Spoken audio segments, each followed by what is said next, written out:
오늘 하나님께서 주신 말씀은 요한복음 18장 15절에서 27절 말씀입니다. 오늘 말씀을 인해서 하나님의 은혜가 충만할 줄 믿습니다. 오늘 말씀은 이제 예수님께서 잡히시던 밤에 첫 번째로 갔던 곳이 안나스라는 대제사장의 집이었죠. 거기서 이제 베드로가 세 번이나 예수님을 부인하는 그 사건이 있었고요. 또 안나스가 예수님을 이제 시문하기 시작하는 그런 내용이 오늘 본문에 있는 내용입니다. 여기에서 우리가 좀 집중해서 볼 수 있는 것은 19절이죠.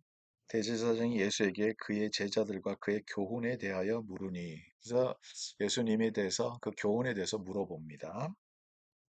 율법적으로 이렇게 잘못됐다는 것을 이제 보려고 그것을 뽑으려고 했던 것이죠. 20절입니다. 예수께서 대답하시되 내가 드러내놓고 세상에 말하였노라. 모든 유대인들이 모이는 회당과 성전에서 항상 가르쳤고 은밀하게는 아무것도 말하지 아니할거늘 어째여 내가 묻느냐. 내가 무슨 말을 하였는지를 드는 자들에게 물어보라. 그들이 내가 하던 말을 아느니라. 예수님께서 하나도 숨겨서 말한 것이 없고 다 대놓고 얘기를 했다는 거죠. 회당에서도 얘기를 했고 백성들이 다 들었고 그리고 다 알고 있다는 거죠.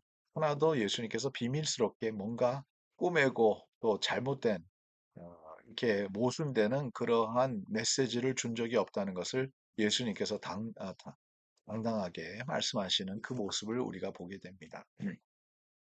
왜 예수님께서 그 예수님의 가르침에 대해서 조금 더 구체적으로 얘기를 안 했는가? 이런 질문을 우리가 할 수 있겠죠. 근데 여기에서 중요한 것은 예수님께서 이렇게 말씀하셨던 이유가 있었던 것이죠. 첫 번째로는 예수님은 빛의 모든 것 가운데서 하셨다는 것을 증명하신 거죠. 예수님께서는 하나도 앞에서 말하고 뒤에서는 다른 일 하고 이런 일이 없었다는 것을 여러분 꼭 깨닫기를 간절히 바랍니다. 빛의 자녀가 아니고 어둠의 자녀들은 그렇죠. 앞에서 말하는 것과 뒤에서 하는 행동이 다르지만 예수님께는 언제나 진리 가운데서 있었던 것이죠. 그래서 진리 가운데서 예수님께서 행하셨던 그 모습이 오늘 본문 가운데서도 그게 나타나고 있습니다. 예수님이 말씀하셨던 것 다 알고 있어요. 그런데 두 번째로는 그러면 안나스의 질문 가운데서 의도가 있었다는 거죠. 그 의도는 뭐냐 하면 예수님이 어떤 말씀을 하셔도 이들은 벌써 결정을 해놓고 예수님을 잡으려고 결정을 해놨잖아요. 그래서 예수님을 잡으려고 했던 그 결정 가운데서 예수님이 무슨 말해도 그들을 설득할 수 있는 상황은 아니었습니다.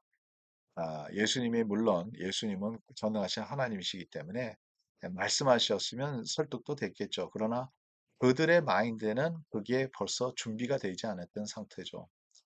아무리 좋은 하나님의 말씀이라도요, 여러분, 우리의 마인드가 뭔가 하나 고정돼서 그것을 고정관념으로 우리가 또 그것을 태워져 있을 때, 우리의 생각이 뭔가 변화되려고 하려고 하는 마음이 하나도 없으면 절대로 우리는 변할 수가 없습니다. 하나님의 말씀이 들어와도 변할 수가 없는 거예요. 중요한 것은 뭐냐면 하나님이 말씀하신 것을 우리가 들어야 되는데 오늘 말씀 같은 경우에도 예수님께서 말씀하시는 것을 우리가 듣고 깨달아야 되는데 그게 준비가 되지 아니었으면 아무 소용이 없다는 것을 오늘 이 말씀을 통해서도 우리가 깨달을 수 있습니다. 여러분, 그래서 오늘 말씀에는 우리에게 귀한 것을 우리가 교훈을 받아야 돼요. 아무리 대제사장의 그 위치가 있다 하더라도 어떻게 보면 이스라엘에서 영적으로서는 가장 높은 자리에 있지 않겠습니까? 영적 지도자로서.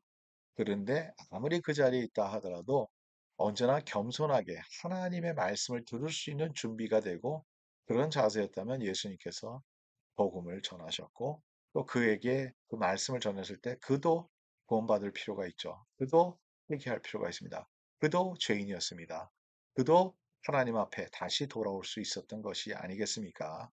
그래서 저와 여러분들은 우리의 위치에 따라서 우리의 행동이 아니라 하나님 앞에는 언제나 나는 죄인이다. 하나님 앞에는 내가 언제나 개선돼야 된다.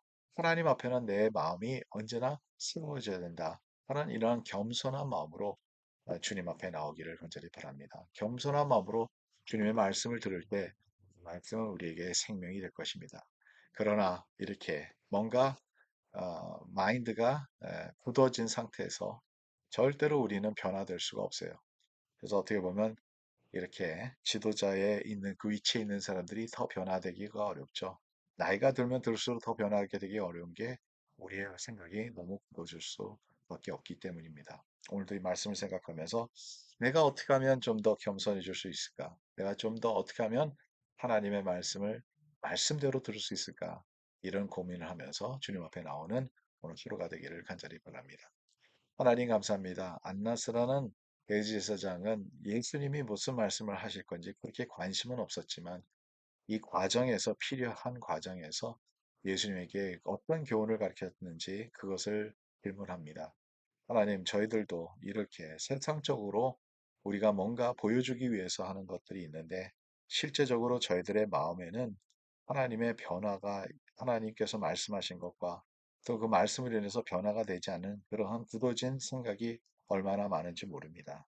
하나님 저희들을 용서해 주시고 더 겸손하게 해 주시고 하나님의 말씀을 더 들을 수 있도록 저희들의 마음의 모습과 태도와 우리의 자세가 될 수 있도록 도와 주시옵소서. 언제나 주님께서 말씀하시옵소서. 저희들이 듣겠나이다. 주님께서 말씀하시옵소서. 저희들이 순종하겠습니다.